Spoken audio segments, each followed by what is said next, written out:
Okay,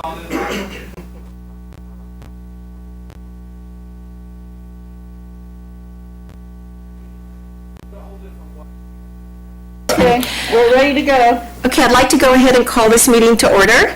Mr. Warmers is not present this evening as he is out of town, but he will be participating in the meeting via a conference line we have set up here in the boardroom. Okay, and at this point, I'd like to call on our student representative, Mason, and I'm sorry, how do you pronounce your last name?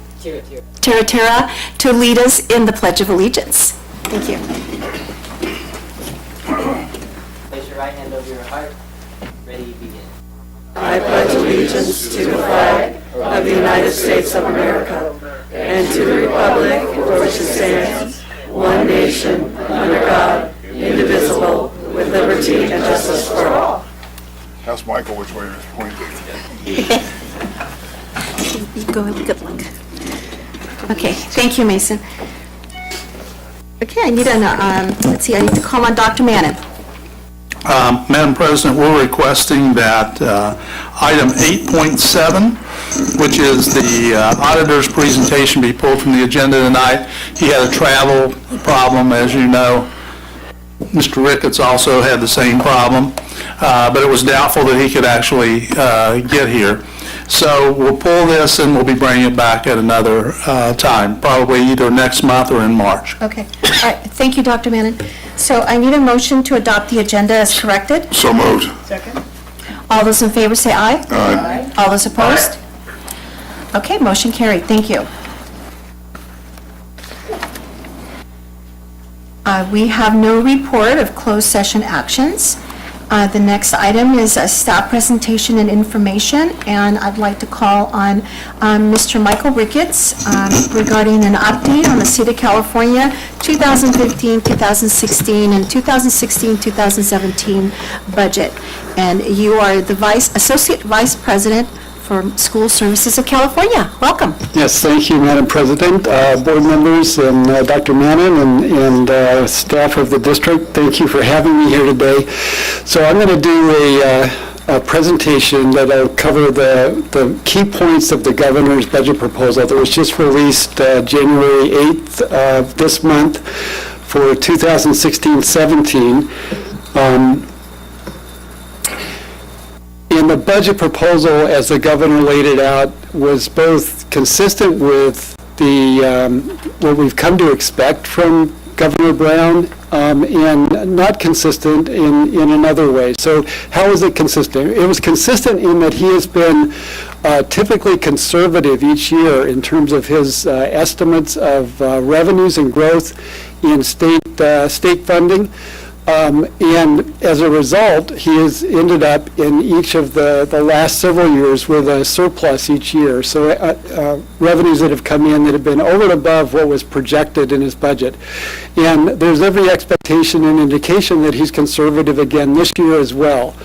In addition, this year, for the first time, we really talked about the possibility of a recession.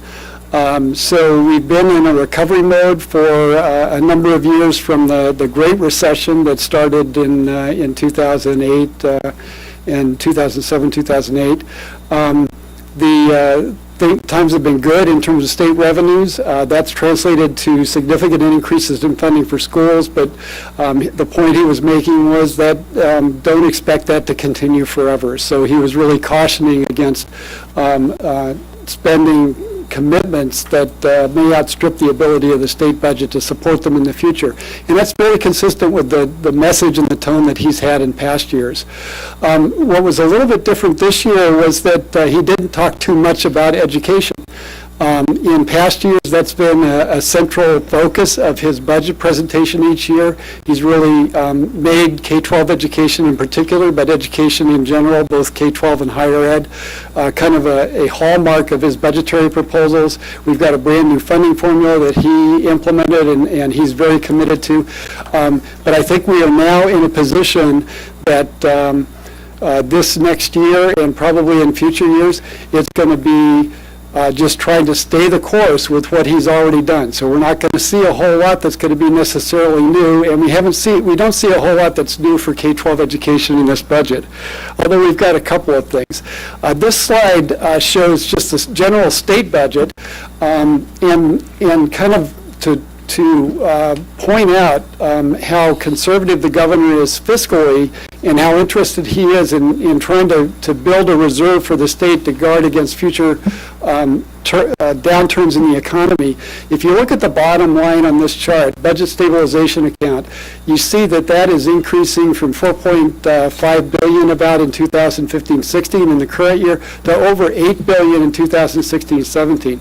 So this is reflective of his Proposition 2, which was really a centerpiece of the governor's proposals or effort to try and stabilize revenues and spending in California, which is so subject to up and down swings because of the volatility of our revenue stream. We're very dependent on high income earners and on the income tax in California. That can be very volatile from year to year. So he's really tried to stabilize that. He's putting in $2 billion more into that stabilization account in 16-17 than he's required to by the terms of his own Proposition 2 formula. So he's really trying to build that up. Proposition 98, as you all know, is driven by state revenues, so it's a formula-driven funding mechanism, and it defines the amount of money that's available each year under the terms of the proposition as the minimum funding level for K-14 education, so K-12 schools and community colleges. Again, for this year, we're seeing a good, healthy increase in Proposition 98 that reflects the continued growth in the state general fund. We're also seeing that the governor, again, I'd mentioned he's conservative in terms of his revenue estimates. Once again, we have a significant amount of one-time money that's showing up in Proposition 98 for the current year because the actual revenues for this year are exceeding the budget estimates or the estimates upon which the budget was based. So we're seeing one-time money coming in. We're seeing that as an ongoing increase in future years as well. So we're seeing a healthy increase in 2016-17 in Proposition 98.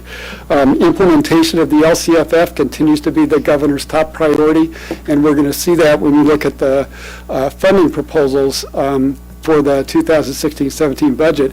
This chart just shows the history of the Proposition 98 minimum guarantee from 2008-9 up through 2016-17. And you can really see the bad years that we had during the recession. You know, the recession ended officially in June of 2009.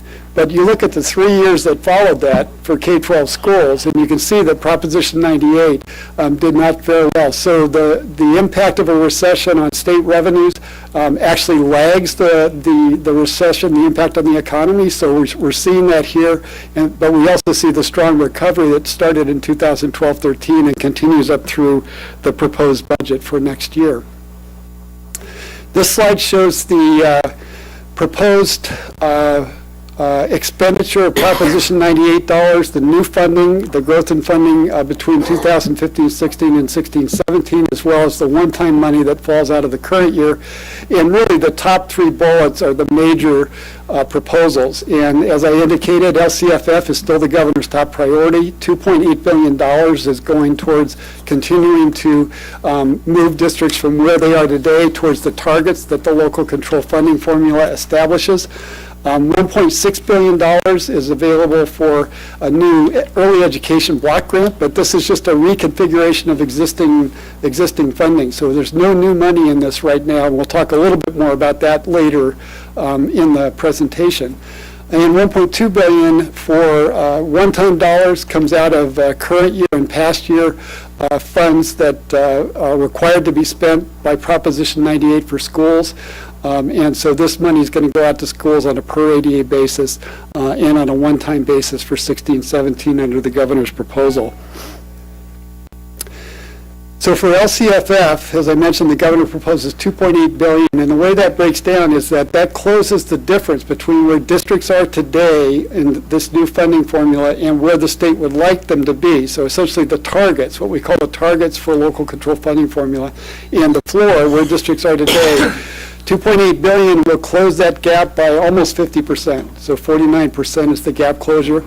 In terms of progress towards implementing the local control funding formula, we are 95% of the way towards the target, so we're well on the path towards full implementation, although we're expecting to see that last 5% to be more difficult to make than the first tens of percents that they had to get through, and I'll talk more about that as well a little bit later.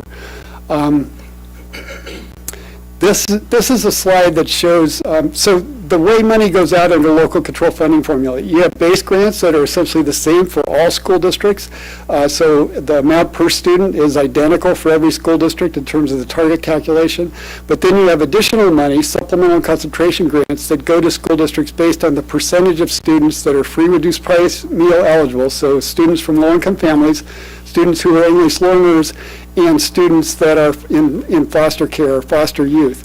And so the percentage of eligible students that a district has determines how much supplemental money they get. So this breaks down for all the districts in the state, the districts that have between 0 and 20% eligible, between 20 and 40, 40 and 60, 60 and 80, and so on, up to 100% eligible. So this is the number of districts that fall into each of those categories. So you see that there's a real concentration of districts that are 60% and above. The average eligibility in the state is about 63%, and that's likely to go up a little bit because there's a lot of incentive to try and identify eligible pupils under the LCFF. This chart shows the, in terms of a bar chart, it shows 3 segments for each bar. So the lowest segment, the first one, is where districts were based on each of those eligibility percentages on average at the starting point for LCFF. And you can see that there was differential funding even under our old system of revenue limits and categorical programs, and that districts that had the highest number of students with the highest needs, as we're defining them under the local control funding formula, received more money, about 18% more per student on average than those that had the lowest need. So there was a differential even under our old system. But our new system... Torrance is by 40%. Right. So based on your eligibility percentage, you're in that second bar from the left, so the 20 to 40% bar. The intent of the LCFF was to put more money into districts that had the highest percentage of eligible students, and you can see that that's what's happened in the first years of funding. So the second segment of those bars is how much additional money since the beginning of implementation of the LCFF has gone out to districts through the current year, so through 2015-16. And you can see, again, more money towards the districts that have the highest percentage of eligible students compared to those that have the lowest. And then, of course, that very top segment is the additional money that would go out if the governor's proposal for 16-17 were approved. So that kind of shows the distribution. A point I've made before, and I think it's worth making here, is that the local control funding formula is a distributional mechanism, so it's how you distribute money to schools, and you can see that the idea is to get more money that goes through Proposition 98 to districts with what we're defining as highest need compared to those with the lowest need. But it's still driven by the Proposition 98 pot of funds. So there's no increase in the dollars that would go to schools compared to our old system or any other system, because it's still being limited by Proposition 98. And so while this is a redistribution of funds, it's not an investment in terms of a new funding for schools beyond what Proposition 98 would require. So it still leaves open the question of what's the level of investment that we should be making and that we can afford to make as a state. And if we should invest more, how should that money go out? So this, there is a picture of what LCFF has done so far. Well, that chart shows that in the old categorical system, it was based on higher increase. That's exactly right. Yeah. So even under our old system, there was a differential in funding, about 18%. Now it's about a 30+% differential as of this next year. Okay, so one-time funds, I mentioned there are one-time dollars that come out of the fact that we were conservative in our revenue estimates, so Proposition 98 went up above what had been anticipated. $1.2 billion in additional money, $214 per student, so that will go to Torrance Unified, just like it will to other school districts. It is flexible in its use. The governor has proposed things that he would like to see districts use it for, but there's no requirement that you use it for these particular things like technology, professional development, standards implementation, things like that. It does offset mandated cost claims, so districts that have outstanding mandated cost claims for services previously provided, not funded by the state, this money will offset what the state owes you for those claims. So maybe the single proposal in the governor's budget that is really new for schools is a block grant for preschool and early education. As you all know, transitional kindergarten was a program established a few years back. It's been called the Summidian cohort of students, and it's really for students who no longer are age eligible for kindergarten. There's about a 3-month cohort that would have been under our old system, and so they're offered transitional kindergarten now. This proposal would take the money that goes into that program. It's per ADA funded, just like kindergarten and other grade levels for most school districts, and combine it with state preschool money and put it out as a block grant to school districts to use for any early education purpose. So it would give more flexibility to school districts in how they use the dollars. There's a minimum or a hold harmless guarantee that no district would get less money under this proposal than they've gotten in the past. Any new money, though, would go out based on some kind of a measure of need that looks very much like the LCFF. So it would look at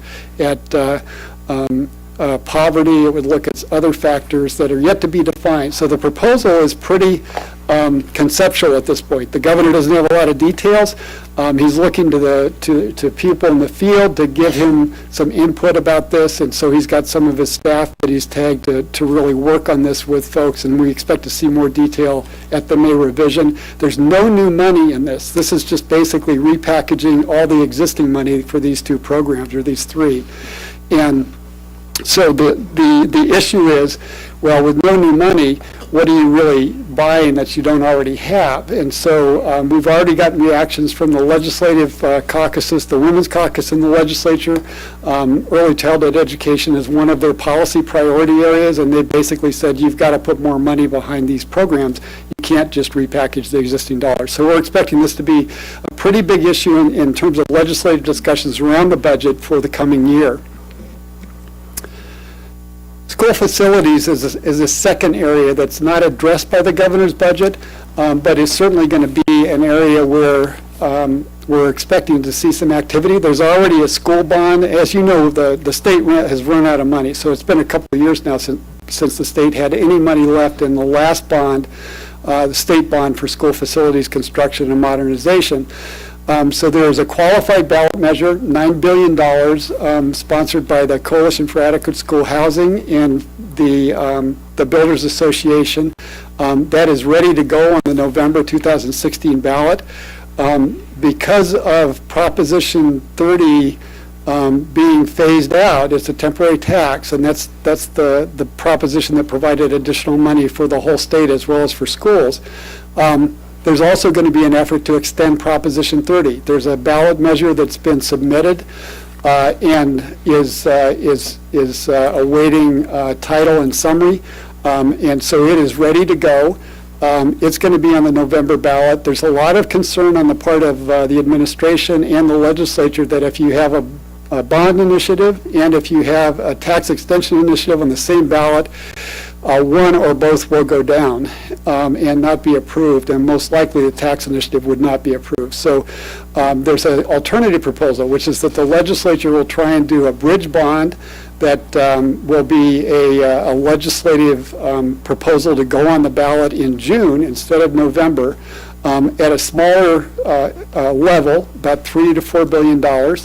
And with different criteria for how the money gets allocated. So the governor's not been happy with the current program for allocating school facilities dollars. He wants to see something different.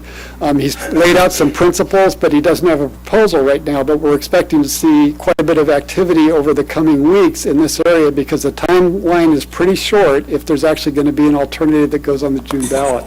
So it's certainly something for us to be watching for. Curiosity, do we know to what dollar amount Torrance benefits from Prop 30?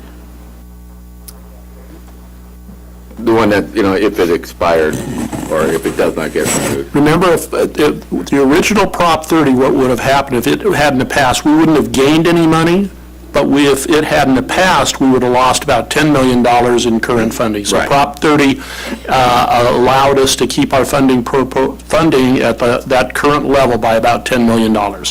So that was in that year, the Prop 30, so it'd be about the same amount for each year of Prop 30. But it goes down because each year as we go out, one of the tax structures goes away, and that's the problem. I think I get it. All right. Reserve cap, as you know, there was a cap placed on reserves that was really part of the effort of the governor to try and get Proposition 2, the rainy day fund, passed. And when it passed, there was a trigger that basically established in state law a cap on school district reserves once there's money that's put into the Proposition 98 portion of the Proposition 2 reserve. So money goes into that reserve. It's triggered by meeting certain tests and a formula.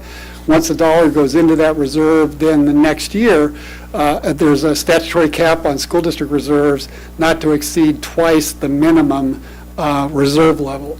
So the minimum for most districts is 3%.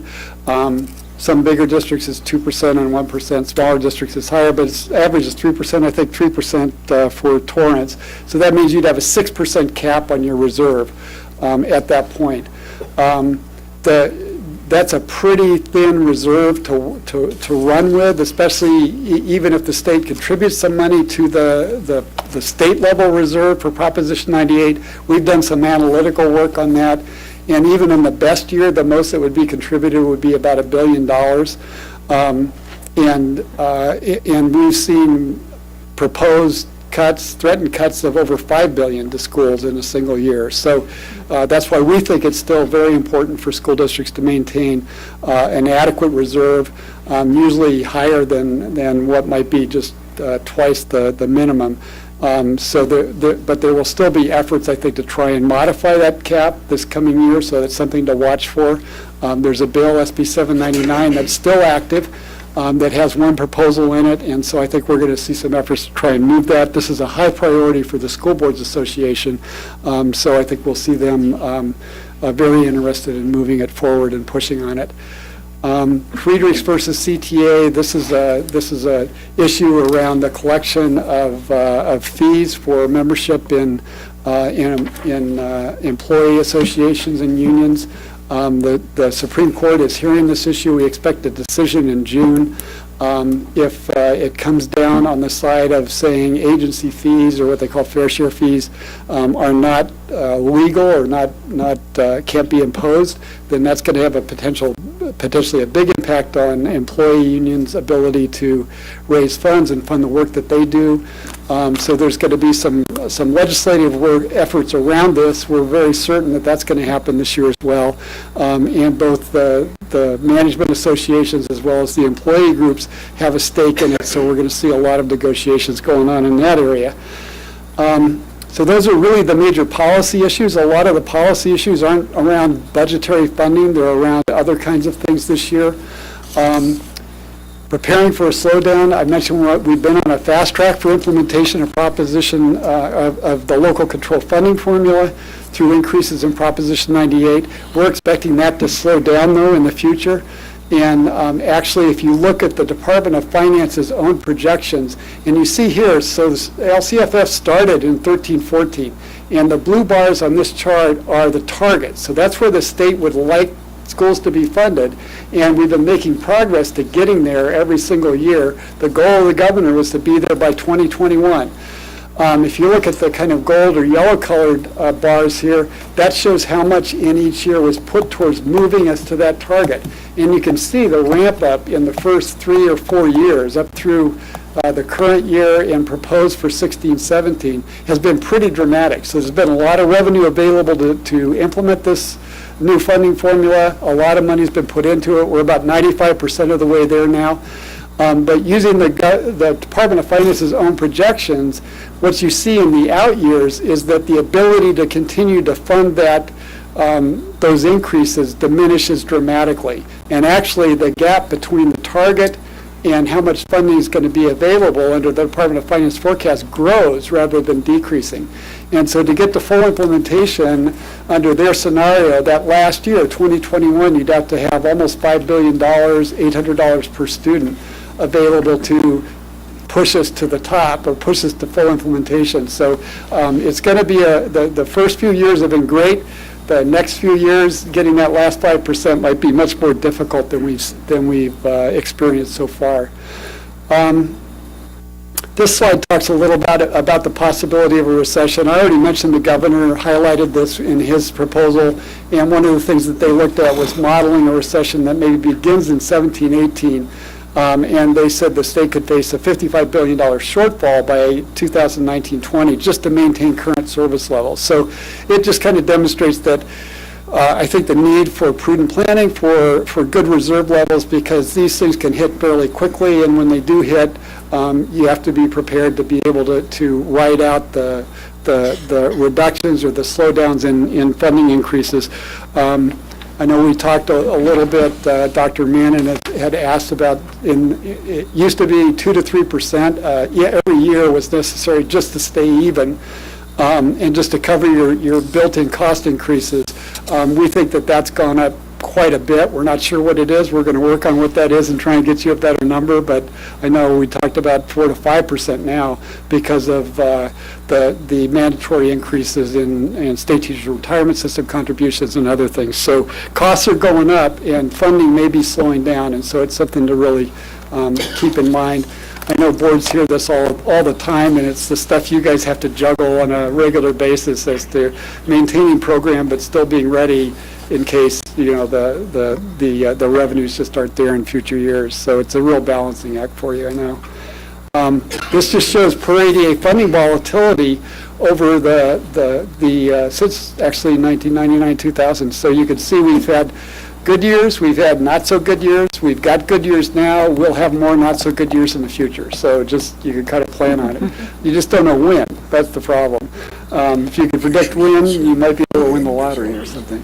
So what's not in the budget? I talked about STIRS funding, the mandatory increases in the state teachers retirement system, as well as the public employees retirement system, necessary really to bring those systems to solvency. So this is something that needs to happen, but the state hasn't funded it. So the state's mandated it, but basically said, fund this out of your LCFF increases. And for many districts, the money's just not going to be there to do this, plus the other things you need to do just to maintain your program. Transportation's always an issue, no new funding for that as well. And we mentioned school facilities bonds, nothing new in that area yet, but we expect to see something soon. So that's really our take on the budget. Still a lot to be resolved in terms of some of the policy issues that we talked about. We're moving from an environment where we've gotten significant shares of every new dollar. We've got as much as 90% of each new dollar that comes to the state. That's not going to continue. We're going to be getting 40% or less in the future, so we can expect some slowdown. So enjoy the good times while we have them, but always be prepared for things maybe not to be so great in the future. So that concludes my presentation. Thanks very much for taking the time to listen to it, and if you have any questions, I'm of course, available to answer. Well, thank you, Mr. Ricketts. One of my favorite comments at the closing thoughts, you said prudent decisions during the good times help us get through the bad times. So that's hopefully that's the way we're going to proceed. Any questions from my fellow colleagues? Michael, any questions? No, other than the fact that looking at the chart of the ADA revenue change, I got elected in 2009. I got to experience that great big red bar firsthand. Wow. Lucky you. That's ugly. Yep, that was my first experience. Okay. Anything else? Mr. Steffen, Mr. Lee? No, thank you very much. Mrs. Reagans? Okay. Thank you very much. All right. Yes, safe travels. Okay, we're going to go ahead and move on to the report from the Torrance Education Foundation. Susan Swinburne. Good evening. I have 3 things to share with you this evening. The first is a report on the activities that we undertook at the end of last year. We launched a end-of-year outreach campaign, community outreach campaign, to invite members of the community who maybe hadn't been supporting the foundation or knowing that the foundation was here doing our good work. And the good news is that we've raised $10,000, about 50% of which came from new donors. So we're very happy with that outcome and having a new opportunity to reach out to the larger community than has historically been a part of our family, if you will. The next piece of news is that we will very shortly be launching our winter-spring car raffle. I want to say again a big thank you on record to Toyota. We are going to be raffling a Lexus 300 NX 300H, which is a lovely hybrid SUV. And we'll be meeting with all of our ambassadors. The foundation has an ambassador individual at each of the schools. And they work with us and with the school populations and the PTAs and the principals and teachers to advance the sales of these raffle tickets in the spring and winter. And so we'll be meeting with them next week to share with them in details about the process and encouraging them to do good promotion and have access to us, and we can help them do promotion. So the good news about that is $20 of each $30 ticket returns to the school where the ticket was sold. So it's a big opportunity for individual schools to raise funds for their campus, and it also is an opportunity for the foundation. So I encourage you all to consider buying a raffle ticket as soon as we go on sale in February. The last thing is I want to say a big thank you to Torrance Community Credit Union. They have stepped up to the plate to become a marketing partner for us for both the raffle and our annual fundraising dinner, at which, at the end of April, we will draw the winner to the raffle. And they're going to help us by promoting it in their offices, which, by the way, you may know that they just moved and are now in downtown Old Torrance. And they're also going to help us reach out to their customers. So thank you to Torrance Community Credit Union. Any questions? Mrs. Reagan? Yeah, actually I do. So if I buy a car ticket, how will I find out if I won? And are we having the annual education dinner in the spring? In fact, we are. This year, things have been a little bit different for a couple of reasons. So you may be used to having heard by now that the date is at the end of March. This year, it's not. This year, it's at the end of April. So the date is April 30th. We will draw the winner for the car on that evening. You need not be present to win. Yes, so that will be happening, but we're about 4 weeks behind the usual schedule that people are used to. So you'll be hearing more about that from me next time. Right. Okay. Any other questions? Okay. Thank you so much, Susan. Thank you. Okay. All right, report from the Torrance Council of PTAs, Michelle Van Lerbergy. Good evening and Happy New Year, Mrs. Deutsch, members of the board, Dr. Mannon, and the cabinet. Again, my name is Michelle Van Lerbergy, and I'm the president of the Torrance Council of PTAs. We are in full swing getting ready for our annual college fair, sponsored jointly by TUSD, Torrance Council of PTAs, and the PTAs at North, South, Torrance, and West High Schools.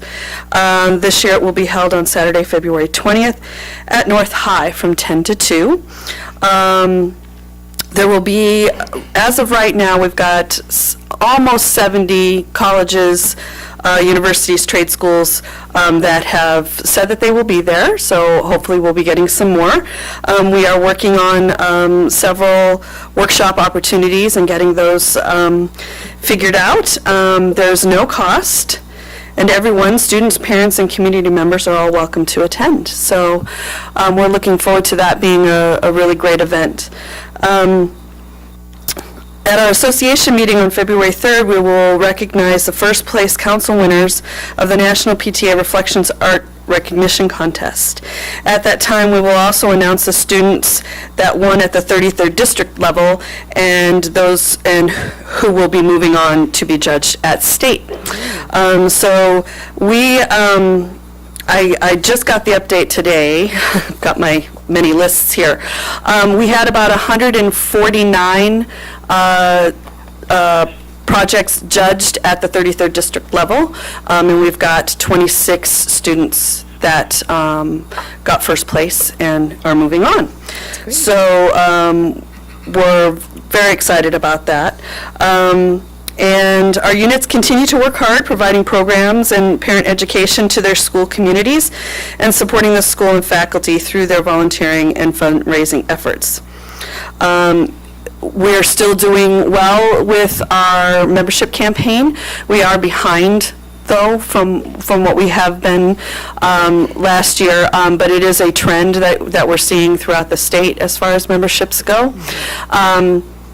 The last time I reported, Torrance was in first place, but unfortunately Long Beach has overtaken us. But we are still working very hard to continue turning in our memberships, and they will be having a membership campaign, the state PTA, to try and get more men involved in PTA, so there'll be more information on that coming out. So hopefully there'll be another push to get some more men signed up. So we're kind of gearing it towards the Super Bowl, so that'll be fun. So the schools will be getting that information, and hopefully that next push will happen. So if you haven't signed up for PTA, please do.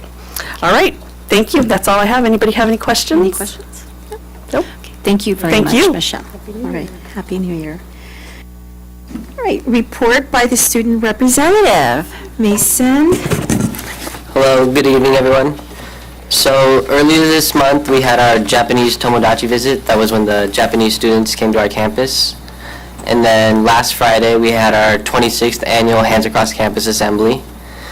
And then tomorrow will be the first time we're having our Spirit Rally in the new gym, as well as our home basketball game against North. And then this Friday, we have our Chamber Music Festival in the Little Theater.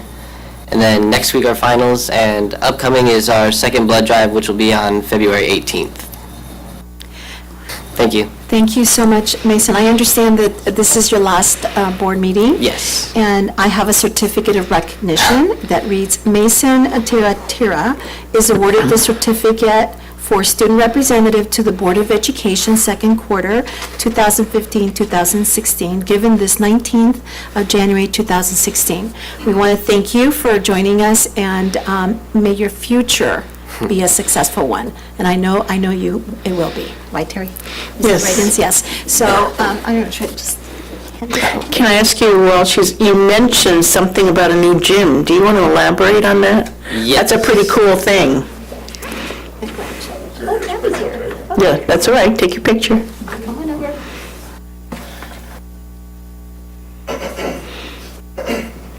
Photo up.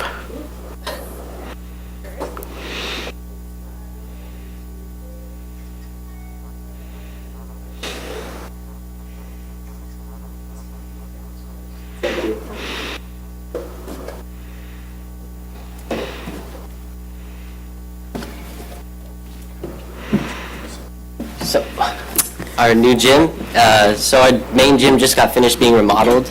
So it's all shiny and brand new. We got new bleachers, new floors. New lights. New lights. It's great. It looks nice. I've been in there a few times. Haven't played any sports in there yet, but I'm looking forward to it, and I'm looking forward to the rally tomorrow and just having everybody being in there. Thanks. I also understand that you are welcome to take your nameplate. Okay? Thank you. Thank you. Okay. So we move on to our meeting, and we have a presentation by the Rotary Clubs.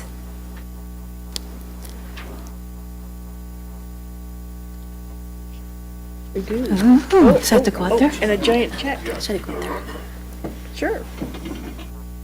This time of year, we're always the bearer of good tidings. We like that. Hold this up. On behalf of the Rotary Clubs of Del Amo, Lomita Torrance Airport, Torrance, and South Bay Sunrise, tomorrow we're actually presenting the actual checks, but the in the amount of this check here, which is what is it, $16,300. That will go toward the athletic department and the band for the 4 Torrance high schools. And this is the proceeds of our 7th annual UCLA USC tailgate luncheon. that we expect to expand on in the years to come. So- Well, thank you very much. Thank you. Thank you. I guess That may be the one and only time we see a horse inside of the hotel. Very impressive. I don't know. Really?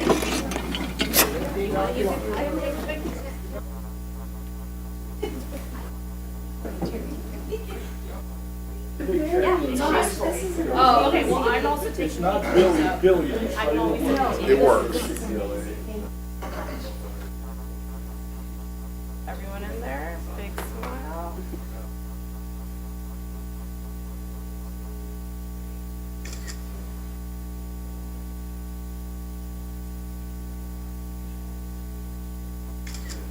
Wait. Switcheroo. Two. Oh, wait, it's posted. Start charging. One, two, three. Oh, one in there. Fancy phone.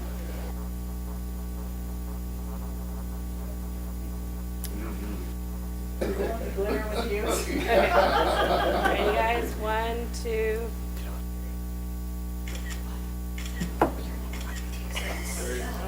It's on Facebook within an hour.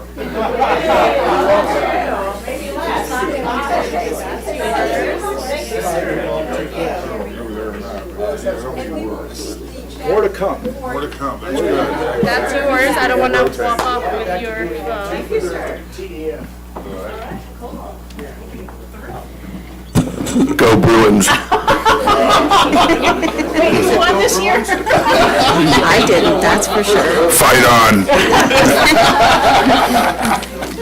Fight on, go Bruins, come on, that's very confusing.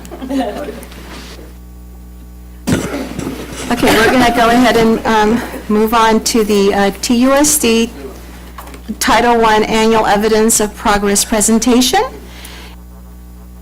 Mr. Egan? I'll start Dr. Stone, if I okay. can.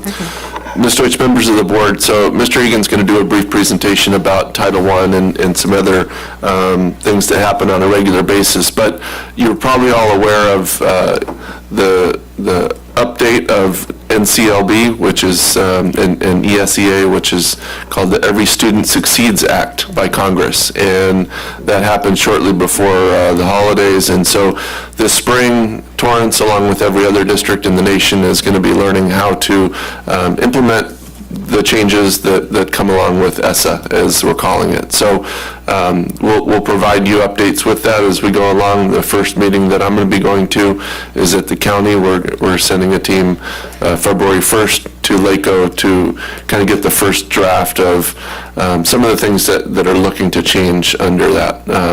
But in the meantime, we still have the title programs and this evidence of progress that we need to present to you on Title I, and then Mr. Egan also will address some issues with our LEA plan, not issues, but some information about our LEA plan and Title III as we're going through a federal audit this year that he'll explain more about. Okay, thank you. Thank you, Dr. Stowe. Good evening, Mrs. Deutsch, members of the board. I don't have a giant check to present to you, but what I do have is some information on how we spend some of our money and the progress that we're monitoring within it. So this is an annual presentation, and it's not going to be much of the information will be familiar, but it is a requirement of the California Department of Ed for districts that receive federal dollars in this form, Title I, and in particular those like us and many others who are in the position of being in program improvement under the old criteria of NCLB.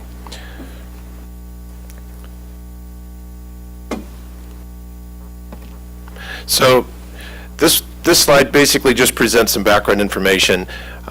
Again, should be familiar to most in the audience tonight. And as Dr. Stowe mentioned, just making reference here to the impact that we are yet unaware at this point with regards to ESSA and its impact on program improvement and what we'll need to do in terms of monitoring. We are anticipating a couple of changes, and those have to do with the after-school intervention tutoring outside of the school day for students in Title I schools that are on free and reduced lunch that have an academic need, as well as the school transfer rule known as school choice for some of our schools as well. So we believe that some of those criteria are going to change. We just aren't sure yet. When the state language comes out, we'll know a little bit more about that. Again, the first few bullets here are just references to what I believe to be much information which will soon be outdated with regards to accountability in California. But we're just in that kind of perfect period right now where we're in between things and don't quite yet have the language shared with us yet as to what the new impact will be and how we'll be asked to monitor these things.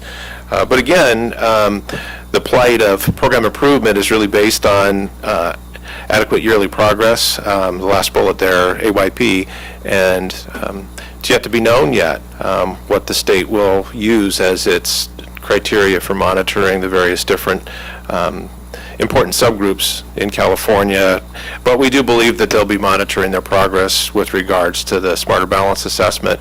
And as you know, we have data now for the very first time that we weren't measured by as a school district in the state, but we definitely are using here locally to help make decisions on how we can further support students.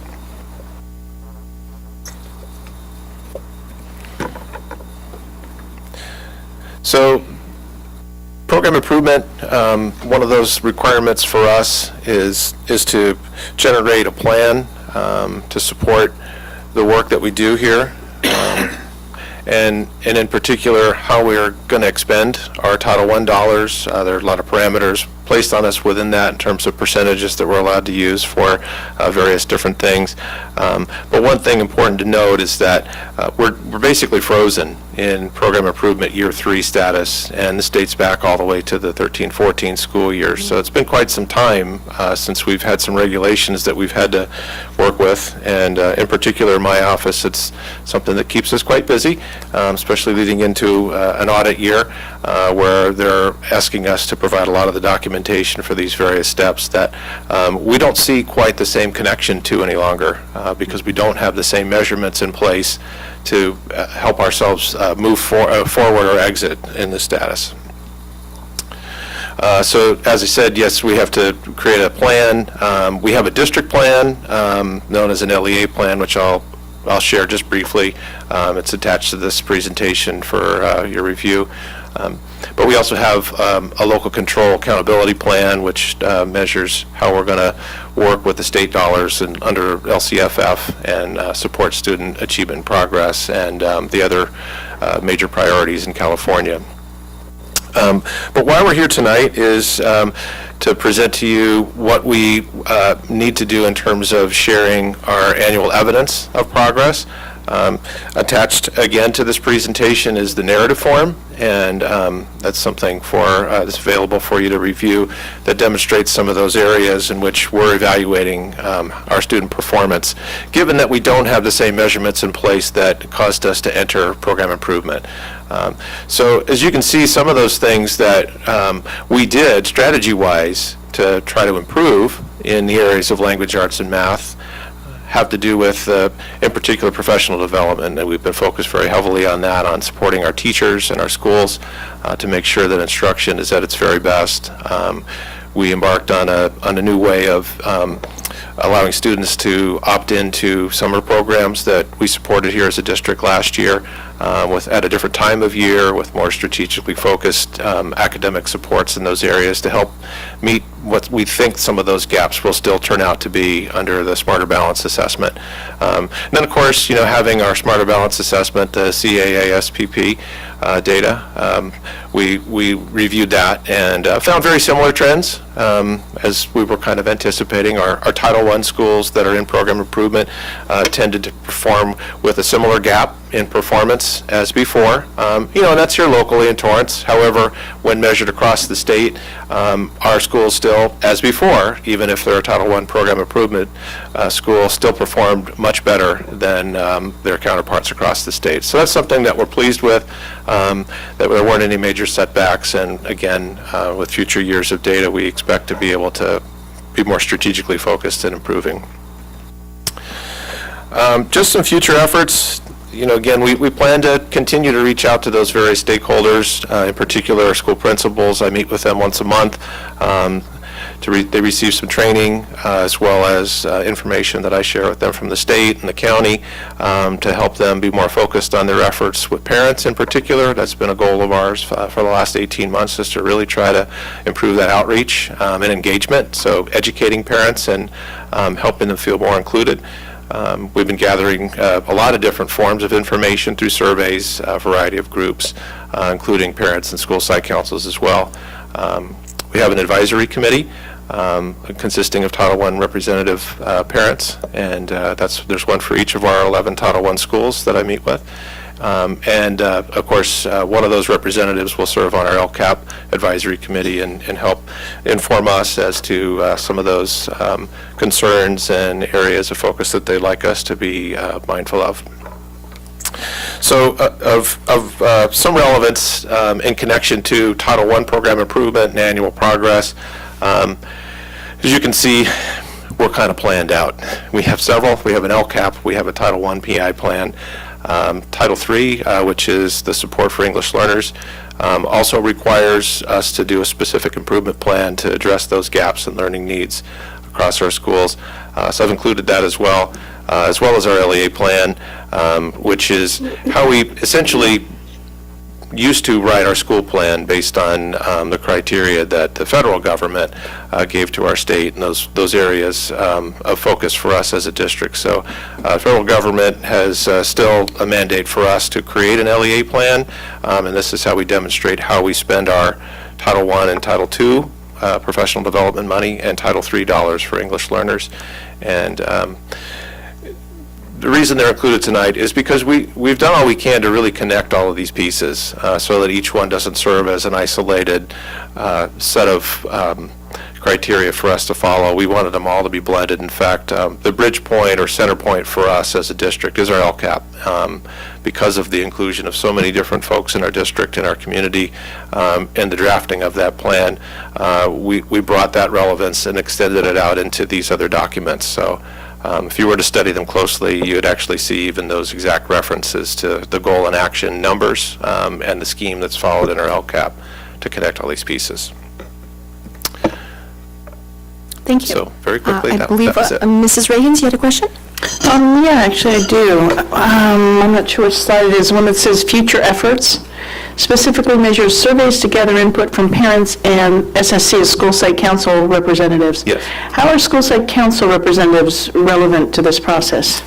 Well, one of the things that we're discovering in the audit is, this cross-consultation that the federal programs really call for. So, given the collection of the body of parents and faculty and administrators that sit on a school site council, these are federal dollars, and so that's really their responsibility to determine when those funds are given locally to the school and authorize that plan. And so it's relevant in that way. But again, since parents sit on that committee, we wanted to make the connection with what we're doing to improve parent engagement in this district. So they're surveyed as a committee, but in particular, we're also interested in our district policies for parent involvement, and getting them to just start to understand it. And I believe that after some time in developing their understanding, we'll also then be able to draw out some really key questions that they have, which then can help us respond in a way where we're making adjustments to that to help them be more involved and understand ways in which they can, provide us with, that great expertise that they have and insight with their children at home. Okay, thank you. Okay, I have a question. Based on your future efforts, which one would you say would be the most of high priority? Or do you have them listed based on your priorities here? Well, in terms of priority, it's absolutely the parents. I mean, this is one of our state 8 priorities, and so one of the things that we haven't been given any guidance on is how do we measure that? And that's I'm speaking about the state and the county, that we don't have ways in which we can look at any data that's an indicator of where we need to go next. So a lot of it is based on, soft data or, subjective information that we're gathering in a variety of ways that, we just are trying. And, so I think that's going to be, the first priority going forward when, in terms of strategic planning is first how to identify how are we doing with parent involvement and engaging them in a way where they want to be true partners in our strategic missions here as a district. Okay. Thank you, Mr. Egan. Any other questions? All right. Thank you. Thank you. Okay, we're going to go ahead and move on to oral communications. I have Julie Schenkel, Organization North High School English teacher. Topic of discussion is secondary ELA textbooks. Good evening, members of the board. Usually I'm here in a different role, but tonight I'm here as a North High School English teacher.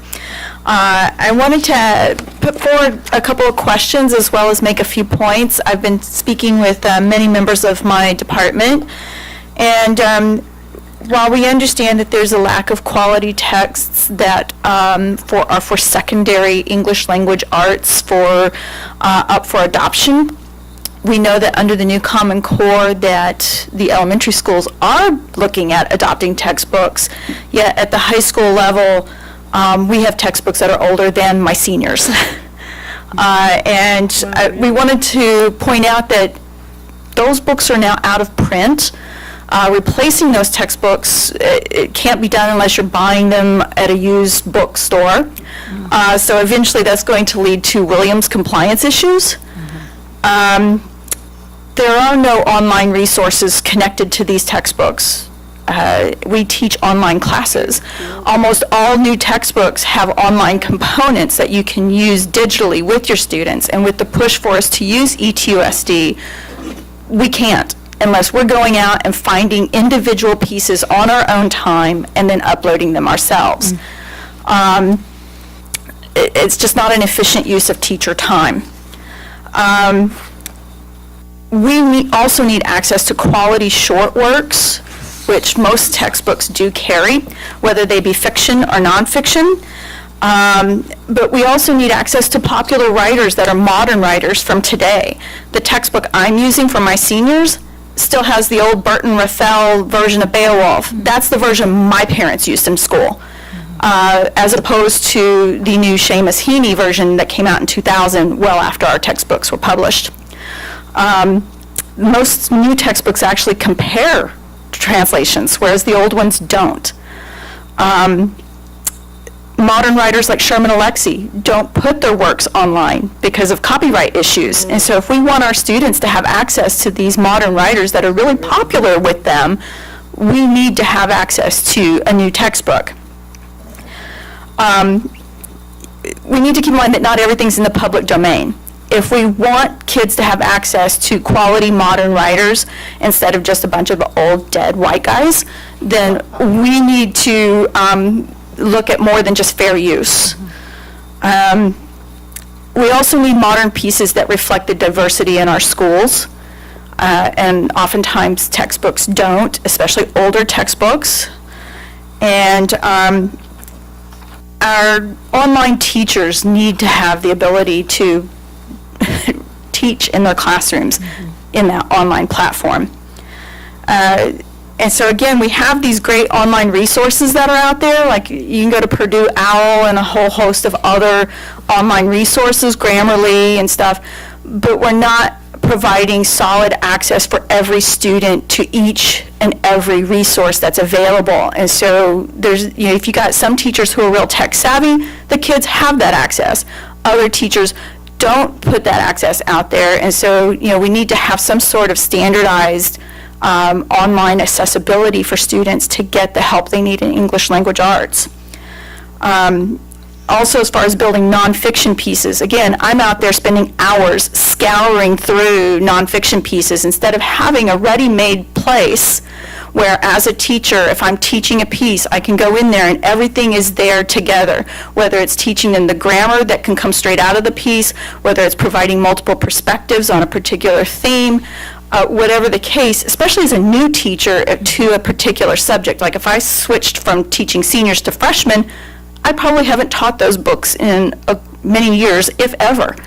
And so having everything right there available for me is a help to me as the teacher. 3 minutes. And right now, we're looking at novels, and novels are great, and they are sort of the basis of each quarter, but novels aren't everything. And so we need to keep in mind that having a textbook there is helpful, not just to the teacher, but to the student, where they can access information that, they have glossaries and all sorts of other helpful items in them. Excuse me, 3 minutes are up. Sorry. So my question, what is the timeline and plan for adoption for secondary?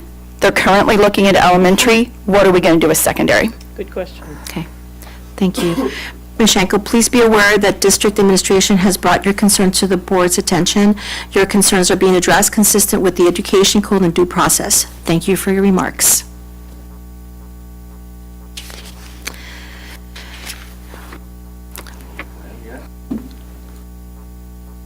Can we get a report?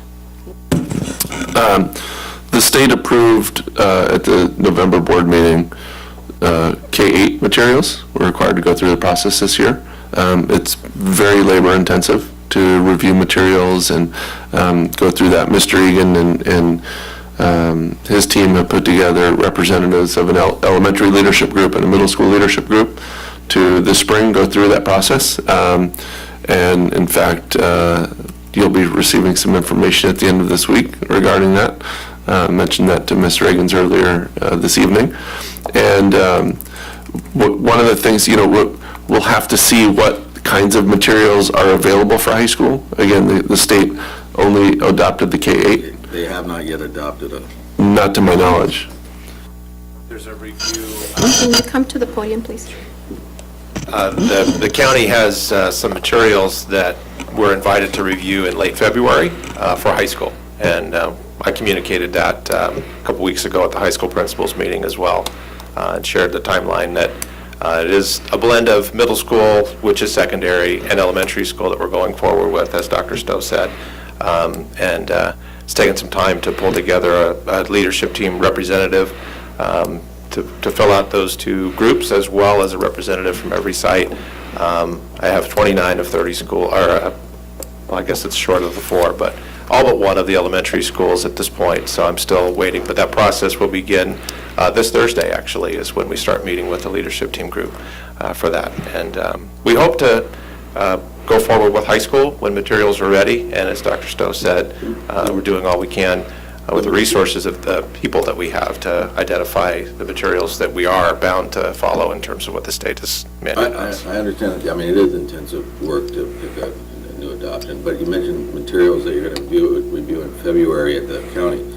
Are those state adopted things or just ancillary things that might be useful? No, they were not a part of the materials presented in the adoption that the state had in November. But this is something that the county is offering with whatever current materials publishers that produce high school materials have put together at this point. So we do have every plan to go and review those. Given the time involved to make sure we include teachers from campuses, as well as parents, as you know, having gone through an adoption recently with math, what that process looks like for us as a district. We need to be timely in making sure that decisions are made in a manner where materials are actually able to come back in time for teachers to prepare them and for students to have them in their hands. And that's a great concern for us going forward this year, knowing that the state has not made a decision to recommend a specific bank of publishers like they have for K through 8. So we want to be diligent, we want to be prudent as well, making sure that we're making a good choice with what we do have. So that's why we focused our effort on the core literature at this point. And again, I know that's something that Dr. Stowe mentioned earlier as a part of the memo that we'll be sharing on Friday to give you some insight as to what that process looks like. Okay. Mrs. Reagans, then Mr. Lee. Yeah, two comments. There have been a number of different sets of materials approved in the 18 years since the last set, if Julie's correct, that the books are older than the students. So even if there's not something that's presently, super currently up to date, there has to be something better than what they've got. And the fact that they can't replace the ones that they're currently using does seem to be an issue in terms of materials being adequate down the road. Secondly, how are parents being involved in the process of the materials adoption? So it'll be similar as what we did with math. So there'll be multiple sessions for parents to provide us with their input as to the materials that are under review for us as a district and that the committees of teachers are looking at. So we'll do presentations for them, and they'll have an opportunity to come into the public room and be able to look at and evaluate with their own time that they'd like to put into that as well. But they won't be members of the review committee or specifically giving defined input? It'll just be sort of circumstantial and... Correct. Well, no, because it'll be focused directly on what parent information is needed for them. So the review that a teacher is going to undertake is quite different than what a parent would. So we're treating them as separate parts of the process. I just remember being involved in many different textbook adoptions as a parent, and we were always part of the teacher group so that we got the same information and could hear the discussion between the different groups. Because yes, we had different concerns and different observations and perspectives, but it was worthwhile to hear both sides. So just a thought. Okay. Thanks. Mr. Lee? Yeah, I'm a little worried that when the teachers are saying they're not having enough books, especially since we're certifying our Williams requirements at the end of this meeting. So, what do you do? These textbooks, we bought them 18 years ago, and, I'm sure we've bought a few over the years to replace the ones we've lost or wore out. But I would think that, how do we backfill? How do we just, 18 years is a long time. I actually was a teacher. And was that's good to know. That's really good to know that you were a teacher. Of the text that we do have. So yeah, I can attest to how long it's been. It's been a while. I'm still fairly young, but regardless to me, yes. I think the most important thing, because Mr. Lee, you're absolutely correct. We certainly want to be compliant, but more than that, we want teachers to be able to be prepared on a daily basis in a quality way for kids that really address our current needs, and those are our current standards. And we know that the textbooks that we have serve at best as an anthology, provides literature, in short context, and which is absolutely something that they need. So it is fulfilling that part of the need. However, as Ms. Schenkel mentioned, of course, teachers are being tasked in these last few years to work extra hard and to put in that additional time to locate the resources on their own to meet those standards, because the book alone won't do that job. And we're very well aware of that. At the same time, we don't want to make a rash decision and invest hundreds of thousands of dollars in textbooks that if we just took a few more months and a little more time to evaluate what's out there, there might be something that really can last for a while. Because as we know, as history tells us, how long was it, ago when we actually went through this process before? Well, I can speak personally that it was at least 15 years. So, that's quite a bit of time for a book to remain relevant and current. So we want to be mindful of that too. So, we're in a bit of a pickle, no doubt. At this point, what we do know is that the state has issued a mandate for us to go forward and meet that need for K through 8. And so that's absolutely what we're going to do. It's our full intent to conclude that process in April and have information for you in a formal way that night so that we can get an adoption in place and get books ordered, get them in the hands of teachers before school gets out, and certainly in the hands of students by the day one of school comes around. So, and that's a tough job. That's a very difficult job, but one I feel we've got the group of people together that can make it happen. So you expect the high school, 9 through 12 books to follow closely behind that? You said you were on the county to look at stuff. I sure hope so. I mean, what I hope, because I've already seen a couple of the different publishers and been to trainings with regards to the K through 8 materials, and they're quite different than what we have. There's some very explicit support in there that are going to guide teachers, especially for English learners in particular, that we haven't had before. And I know that's going to do a part of making the job of a teacher more focused, and efficient. I don't want to say easier because it never really is easy, but at the same time, having that guidance right there in print is going to make a huge difference for them. So I hope that sets a standard for us so that when we are looking at high school materials, we're looking for that same level of quality of experience for a teacher to be able to create for students. Dr. Stowe, Dr. Mann, any word in your world of when the state's going to pick what they want to pick and for 9 through 12? Well, the state isn't required, mandated to approve text for high school. So it's K-8, and so what the materials that they'll look at, are it's really kind of our choice, but it's we got to go with the right publisher and look do they contain the right elements. So the state doesn't give you a list of books for 9 through 12, we pick what we want? Correct. So we're not waiting for a textbook adoption from the state for 9 through 12? There's no mandated process for textbook adoptions beyond K-8. So we could do something tomorrow if we wanted to, not that we're going to. Correct. But we could. Yeah, and there are books out there, and again, it's about taking the time and being prudent about finding that book that's going to fit our needs. Now, does that book have to have kind of vertical integration with the K through 8 books and then continue a theme, or is it that not necessary? Well, if you remember back our math textbooks, we went with 2 different publishers. We went with one publisher for K-5 and then another publisher for our middle school. We did not adopt high school math books 2 years ago when we adopted our K-8 math books. That's something that we're looking at now because the materials weren't there. The Common Core math materials were not, they weren't adequate. Well, they were maybe a C plus for K-8, but we had to adopt. High school wasn't there yet, and still, we're not sure that it's there yet. So it's actually a conversation we had today in Ed Services about what are we going to do with high school math and adopting new texts at some point here. Similar with the high school or with ELA is the list is there for K-8 for high school. Again, Mr. Egan, like you said, is going to something later in the year or later in the month, February, to look at what's available for that. If something's there, we can put together a committee and do a lot of hard work and bring it to you. Then that's what we'll do. But we'll absolutely look at it. Mr. Steffen?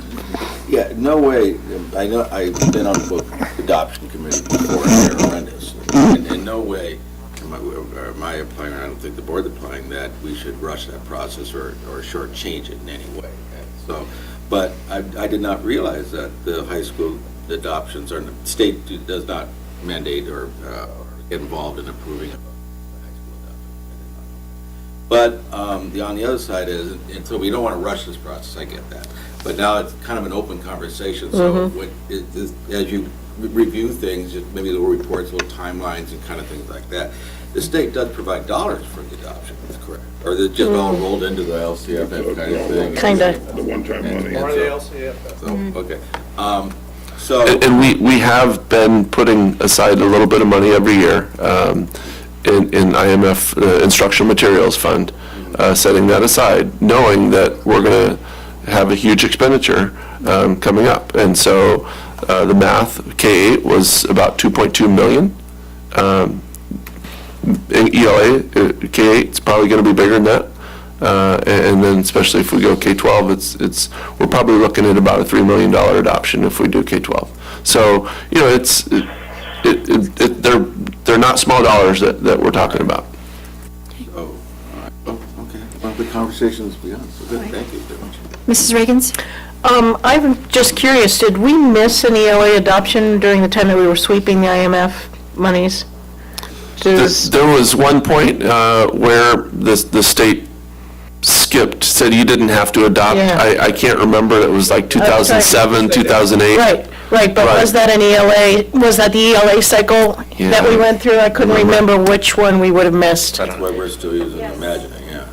Was that a yes? It was from back there? a math ELA. I think the last actual book we adopted was in social studies. They're on 7-year adoption cycles, and I think we did social studies, I want to say in 2005. Wow. And that was the last full-scale adoption that we did prior to 2 years ago when we did math. Okay. And actually, in conjunction with all this, within your annual evidence of progress, you mentioned the hourly guided reading intervention, which I know is a big push of ours, at especially elementary level. Are we providing materials for the schools to use for that? Are we buying guided reading books for the schools? Yes, part of that plan included, I believe we have 4 years of stages of training to get through until all grades are trained, the teachers are trained, and in each of those years, we are providing funding for each of those groups of grade levels that are among the teachers who are being trained that year. So yes. So replenishing materials they're currently using is part of that too, or no? So for guided reading in particular, we have, that's a very specific program with very specific types of libraries, and so some schools didn't have teachers who had been trained in that method, and therefore their libraries for that purpose really didn't exist at all. So for some, they're building them. For others, they're increasing them, but... And some have really dog-eared copies they've been using for years already. Could be. That need to be replaced or replenished. Sure. So all of that is money also, that it actually is for K-8. So we're actually investing a lot in K-8 and not secondary. Well, I guess secondary, 6 to 8 is secondary too, but 8 through 12. So, yeah, I think it behooves us to look at high school stuff. Okay, thanks. Any other questions from the board? Okay, thank you. All right, we're going to go ahead and move on to discussion action items. First one is 11.2. I need a motion to appoint one member to the Torrance Unified School District Independent Citizens Oversight Committee. I'll make a motion to approve Jess, I'm trying to find it here. Negretti for the Oversight Board. Okay, thank you. Second. Do I get a second? Okay, any discussion? Dr. Stabler? Yes, as you're aware, and the advertisement we put out were for 2 members.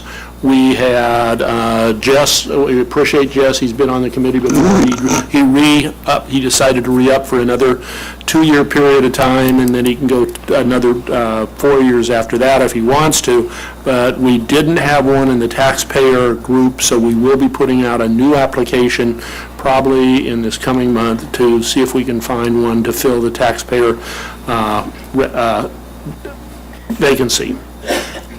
So, but this is within the limits of the committee bylaws? I thought that there were limitations that he had met already. Well, he could, the original Independent Citizens Oversight Committee allowed, it's a 2-year period of time, and you could go 1 extra time. Then they passed legislation that allowed you to go 2-year period of time with 2 extra 2 years. You, as a board, could just allow him to roll over.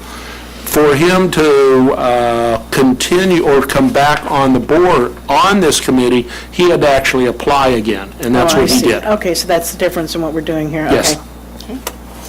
Okay. Any other discussion? Okay, all those in favor say aye. Aye. Thank you. Aye. Okay, well, thank you again. All right. And you can go home now if you want. Yes, you may go home. Thank you very much. Thank you. Okay, moving along to 11.3, approval to adopt resolution AS-12-15/16 of the Board of Education of the Torrance Unified School District approving the sale of not to exceed $65,375,000 aggregate principal amount of bonds of Torrance Unified School District to a newly approved underwriter and existing underwriter by a negotiated sale pursuant to a bond purchase agreement, authorizing certain changes to prior bond resolution and ratifying and confirming prior bond resolution as amended and supplemented. I need a motion in a second. And move to approve the bond. Second. Okay, Dr. Stabler? Yes, earlier in this year, you had approved the bonds for the final $65 million from Measure Y. And in that sale, you had authorized the board to enter into a contract with G.K. Baum, who has been the bond consultant, the underwriter for a number of years. G.K. Baum has decided to get out of the California market. And because of that, the staff that was working at G.K. Baum at the time have transferred over to Raymond James. And we have Randy Merritt and Alexis Fufus, who are the two main people that we've been working with. It is our recommendation tonight, and you'll see that in the amendment. The amendment is to have a co-underwriter program, which would include the Raymond James people and the people from G.K. Baum, so that we can complete this this forthcoming bond sale. And there's no additional cost to this? No additional cost at all. And basically, the staff would be Randy and Alexis would be from Raymond James, and there would be underwriter staff also from G.K. Baum. Mr. Lee? Just to wax nostalgic, it's been 8 years since a little less, 8 years in November that we passed Y and Z. And I got to thinking, just because I've been up here 8 years now, where we were in January of 2008, what was going on, what we had to deal with, the pieces we had to put together prior to that campaign, and then executing on the campaign. And it's kind of, now we're at the end of it, at least as far as the funding. We're not quite done with the projects, but I got to, again, thank the community for trusting us on that one, because that was a big trust move, and considering they were over 70% for both of them, it was pretty impressive. So just kind of waxing nostalgic. So that was it. Nothing else. Thanks. Thank you, Mr. Lee. Mrs. Reagans? Yeah, I'm just trying to rectify this with the amendments that are in general functions consent for the previous resolution board item. There's voluminous amendments that are being made from that original resolution. But that all still stands. We're just saying we're adding. That's correct. Or changing, actually, the bonding agent, essentially. The underwriter. The underwriter. Okay. And if you are, we've got Randy Merritt from Raymond James in the office, and Jason List who is with John Isom Advisors, who is our financial advisor. If you have any questions to either one of them, they're in the audience. So they're privy to the amendments that are being made to that original resolution? Yes. Okay, good, because, yeah, that's good. Thanks. Where are you? There you are. Okay. Thank you. Any other questions? No other questions? Okay. All those in favor say aye. Aye. Aye. All those opposed say no. Okay, motion carried. Thank you. All right, we're going to go ahead and move on to our consent agenda. Approval of consent agenda as a whole. All matters listed on the consent calendar are considered to be routine and will be enacted with one vote. I kind of want to pull a couple off of Ed Services consent, but Ed Services? mostly just questions. Okay, so should we? 16.5 and 16.14, 14. 16.5, 16 point. Any other ones that anybody else has? Yeah, I wanted to know about 14.4 and 15.5. Okay, so should we just go ahead? Oh, yeah, I don't know. Let's then, if everyone is in agreement, let's just go under every consent? Okay, let's go with general functions consent items. Move to approve all general functions consent items. Second. Okay, all those in favor, say aye. Aye. All those opposed, say no. Okay, so general function consent items approved. Let's move on to, Yes, I could make a motion to approve elementary consent except 14.4, Right. 15, or 14.4. okay, do I? And I'll second that. Okay, all those in favor, say aye. Aye. All those Aye. opposed, say no. Okay, let's go ahead and, We need a motion on 14.4. Yeah. yes, Yeah, make a motion to approve. Second. second, okay. I just wanted to know more about this. It's hard to tell from the item what exactly this program is and what it entails and what the intent is for it. Because it says it's student volunteers that are teaching it, but I don't know what a makerspace program is. Okay, so this is the approval to pilot makerspace program at Towers Elementary School. Mrs. Reagans, so an innovative way that schools are trying to help their students learn more about STEM focus and careers is to have parent volunteers or docents come in, get some training in professional development, then actually lead students during typically lunchtime, where several come in. They may do a project on building an engineering model out of marshmallows and popsicle sticks, or they may use cereal boxes to design a city. So it's programs like that that are run through the school, but by parent volunteers, that help students learn more and more about the STEM careers that are available to them in the future. And this is intended to be focused on fourth graders in this particular instance? They're starting out at Towers with fourth grade students, correct? Because there's parents at that level that are interested in doing it, or that's the level that's most needs it, or is there rationale for that? Well, again, they didn't feel they could start with large groups of students, so they did decide to focus specifically on fourth grade students this year. They hope to increase the program and include other students in later years as this goes well. So it's actually an established program with a curriculum and an established sort of volunteer induction sort of thing, that they'll have quality instruction, et cetera, et cetera? What I would say is they have model lessons that they can be using. So it's not directly like you would say like a textbook adoption or anything like that, but there are many different model lessons that parents can learn how to teach other students to do. So I wouldn't necessarily call it a curriculum, I'd call it more guidelines of model lessons. Okay, so an enrichment sort of a thing? Absolutely, definitely. Okay. Okay, interesting. Thank you. Okay, any other questions? Yeah, it's been moved and approved, I think. Motion to We approve. did. Oh, we did that. Yeah, we did Yes. that. Okay, all those in favor say aye. Aye. All those opposed say no. Okay, motion On secondary, I'll make a motion to approve everything but 15.5, 15.5. which is what Mrs. Reagan's running for. Okay, did I get a second? Second. Okay, all those in favor say aye. Aye. Aye. All those opposed say no. Motion carried. Okay, I need a motion. 16.4. Move to approve. 15.5, approval of contract with Scientific Learning, an independent contractor to provide the web-based reading support program Fast Forward for Magruder Middle School. Okay, should I? Mrs. Reagans? Actually, it was a similar question. It's hard to tell, again, from the description, besides a web-based reading intervention program, what this program consists of, and besides assessing reading fluency and comprehension, what the benefit would be to the school and to the students. So we've been using the program at the middle schools for quite a few years, and it was funded out of special education funds.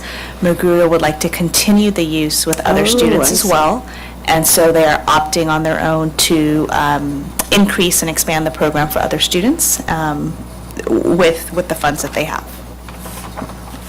There was previously special ed that was funding this? Yes. And how are they utilizing it? They were utilizing it during their, not study skills, what is it called? they would utilize it as a support system for their reading skills, and also during the summer program. And so Magruder felt that it was also beneficial for other students, and wanted to expand the program offerings. So it would be used in the computer lab by groups of students or by individual students? So Magruder has a specialized program. They have their WARP program where they have specialized academic supports during the day, and so they would be utilizing it during that time. Students can use it during after school, before school as well, and at home. And so there's And they could use it at home. So there's different ways that they would be able to utilize the program. Okay, interesting again.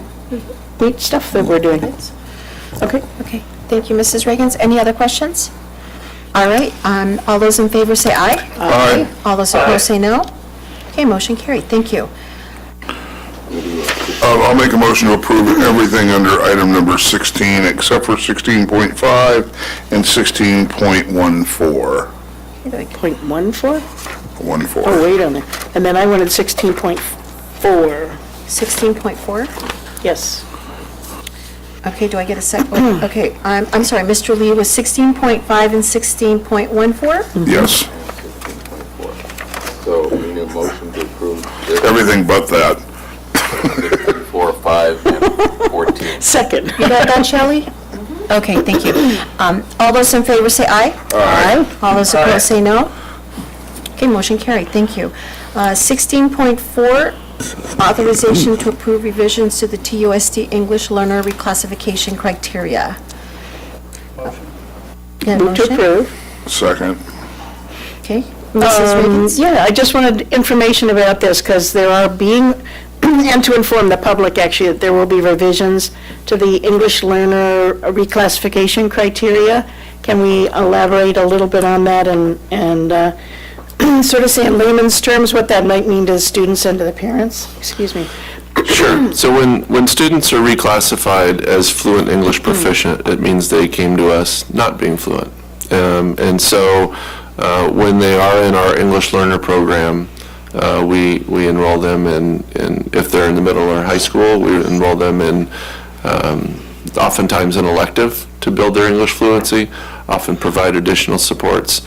Teachers in the classroom provide additional support in building English proficiency. And so without the CST test that we had for a number of years, we haven't been able to use a test like that for redesignation. And so it's based primarily the last couple of years on student grades and teacher recommendation. But now we're able to also the California English Language Development Test, which is something that students take annually.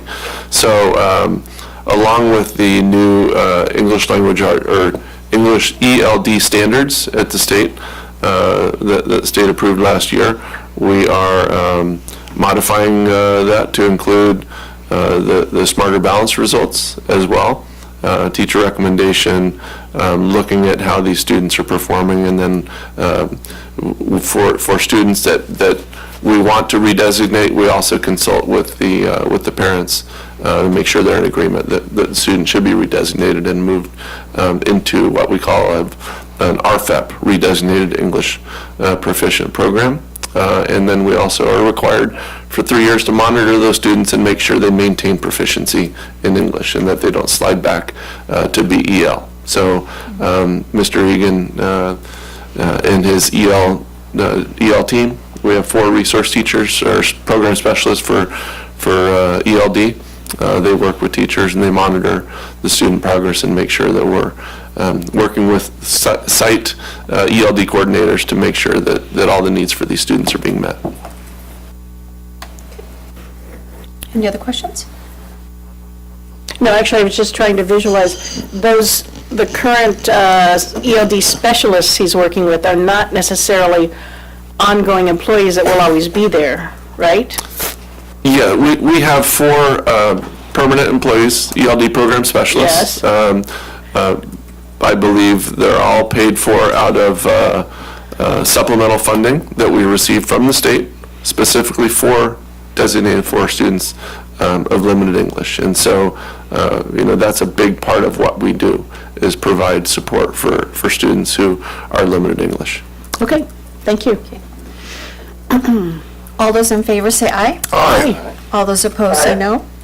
Okay, motion carried, thank you. Thanks for the information.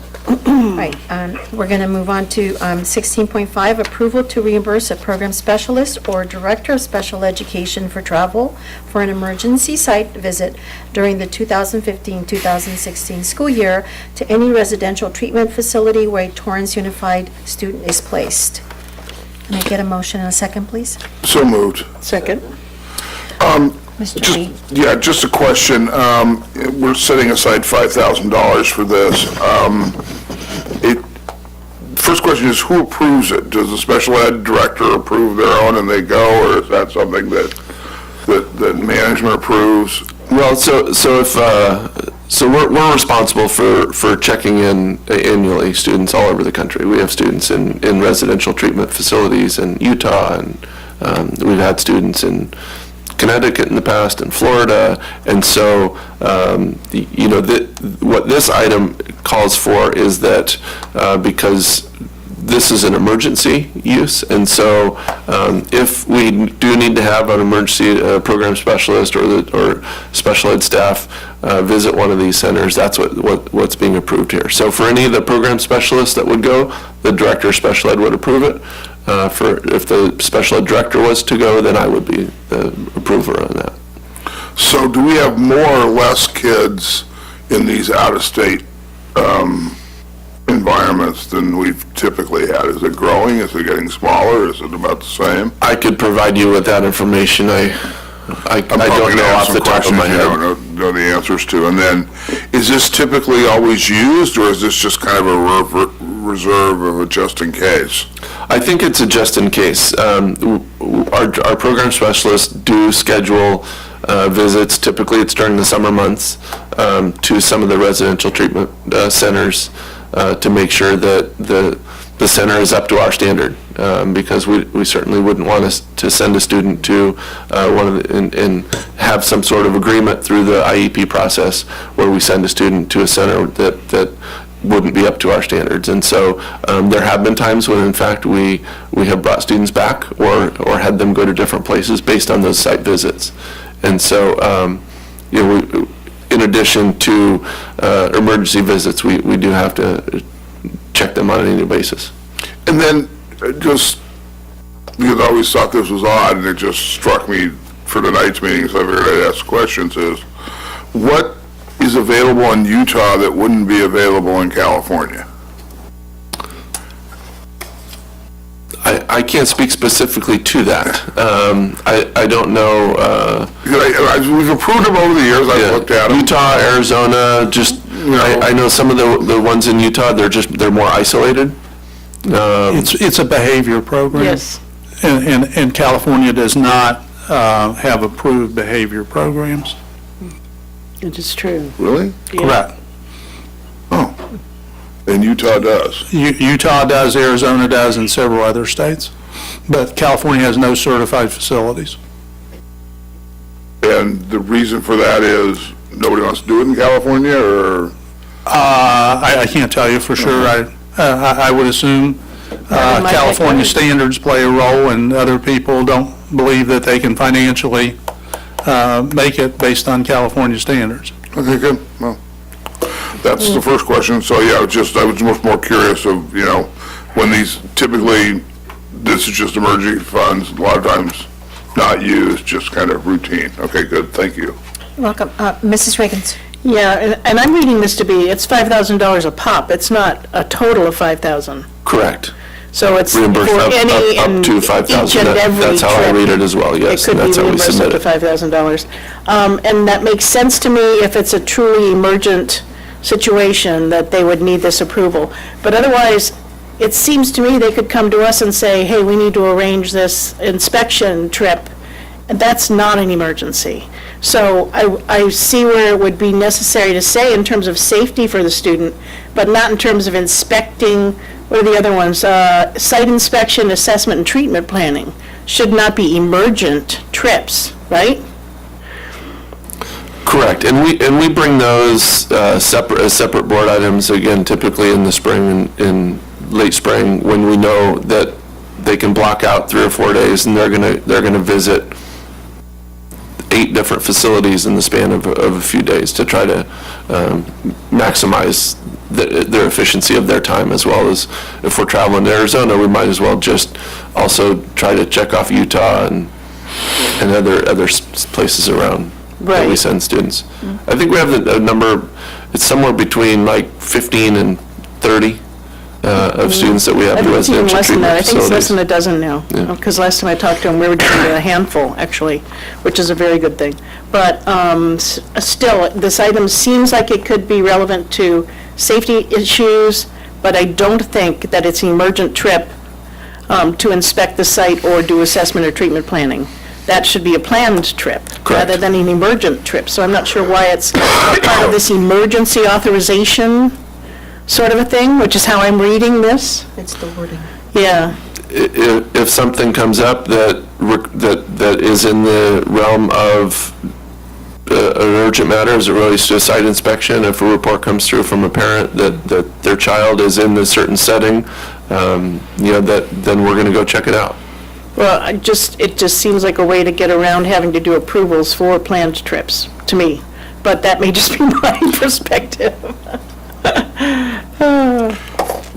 That's it. Thank you. Thank you. All right. Well, something as a follow-up to it, why don't we answer the question then? Why don't we have special ed just kind of give us a report of what they did last year and how they did it? But I'm sure they got it laying around anyway, so just get, under just information item, one of these Fridays, just shoot it to us. Okay. Thank you. All right, any other questions? All those in favor say aye. Aye. All those opposed say no. No. And on 16.4, I'm going to ask a question that probably can't be answered, but I'll wait for the answer. I'm sorry, 1614? 16.14, I'm sorry. Okay. Before we do that, would it be wise to excuse our students? It's after 9 o'clock. Can we take a break, please? We'll be done in 10 minutes. We'll be done in 10 minutes? We should? Okay. Because the rest of it's pretty... We're going to wrap it up real quick, okay, guys? God, he was ready to rock and roll. He was out the door. I tried. Yeah. Okay, I'm 1 of 5. That's it. Okay. Okay, Hey, they're kind of late in the semester, so these are the, so maybe, we'll Okay, teach them how to. 1614, authorization to pay parents' attorney fees according to the terms of a mediated settlement agreement case number AR-M-169. I need a motion and a second. Second. Okay, Mr. Lee. As I go through these, they always seem to be in a range. This one seems to be way above the normal range, so I was just curious, what, clearly something happened to make this one, they always run, in a range, and this one's well outside the range, which I'm sure you can't answer tonight, and confidentiality rules and everything else, but I'd just kind of like to know why this one's so much different than the rest of them. Some cases have gone on for years. There's a number, we had one today, a hearing, and so, I don't think there's any one-size-fits-all settlement on anything as it relates to special ed. Certain times if a due process is filed and it actually goes to a hearing, and then after the hearing, things get settled, the cost of the attorney's fees on the other side is going to be a lot more. And so some things have been kind of in the works for a long time. Sometimes we can get away with, smaller settlements like you see in the previous board item. And then we've seen many more that are larger than $28,000 as well. Yeah, I was just curious, because, typically we're only paying attorney's fee on those that were found somewhat in fault or not doing whatever the judge mandated we were supposed to do, correct? Well, and it's not always that. Sometimes if Office of Civil Rights gets involved, or there are other cases that go to Office of Administrative Hearings, those all add up. all those attorney hours on both sides add up. But these are for the parents. This is for the parents, correct? That this fee, that this amount of money in this case was paid to the parents' attorneys, right? I know we. Right, you're right, to the parents' pay for our own attorneys. Correct. So typically, when we're paying the parents' attorneys, then there's some, I remember being a city councilman, with civil rights lawsuits and stuff as it involved public safety, we only paid, attorney fees when, they found us to be in some way, responsible for it. So when I look at this, I always like to say that sometimes this is a risk management process, is that I just noticed this one's a lot different than everything else. I just thought I'd ask about it. Yeah. I mean, I know you won't have an answer to it, but you can just shoot me an email or something. I'd like to know. Right. Dr. Stone did. Just recall, though, there could be 8 items that a parent files on. I'm just giving a theoretical. And out of those 8 items, we prevail on 7 of the 8. We just lost. I understand how it's that not, works. so there's no proration.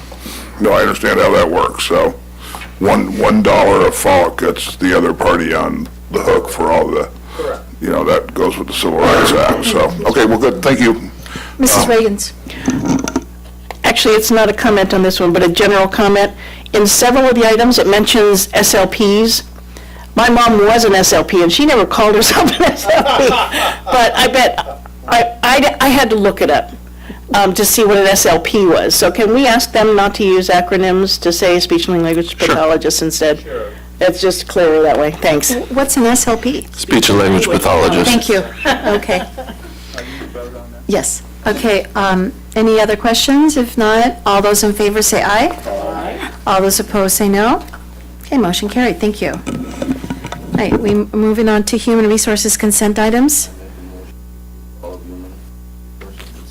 Second. Okay. Any discussion? All those in favor say aye. Aye. All those opposed say no. Okay, we've move on to the administrative services consent items. So moved. All. Second. I just have a general question. General question. How come all of these revolving cash things are on here? Did it get missed in audit? They didn't get missed in audit. No, I mean, did we just not do it? What happened was, as you know, purchasing staff has been less, and there've been quite a few things with revolving cash. That's why we went to the Cal card procedure. That's why we increased the revolving cash. But what these are is, they're ones that have been needed to get finalized, and that's what we're doing. Yeah, I figured. It wasn't a big deal then. Okay, any other discussion? All those in favor say aye. Aye. All those opposed say no. Okay, motion carried. Okay, we're gonna. Motion to approve administrative service bond consent items. Second. Any discussion? Okay, all those in favor say aye. Aye. I heard one aye. Aye. All those opposed say no. Where's Michael? No, he's still there. Okay, motion carried. Move on No, I'm still to. here. Okay, hi, Michael. Almost done. We're gonna dock you there. We're almost done. Okay, information board calendar, Williams reporting requirements, comments from board members. Mrs. Terry Reagans. Oh, yes. Oops, I'm not done. I don't have a huge report about SoCal Rock, except to say that we are moving forward on identifying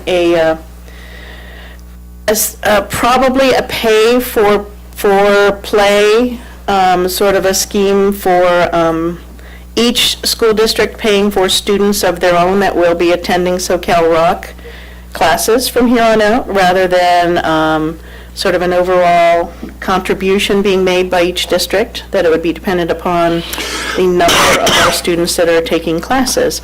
The actual mechanisms for defining what that amount per student will be is still up in the air, and the year upon which it will be defined as to how many students we have, if it's a current year or a past year, and what the allocation amount will be, all of that is still being discussed.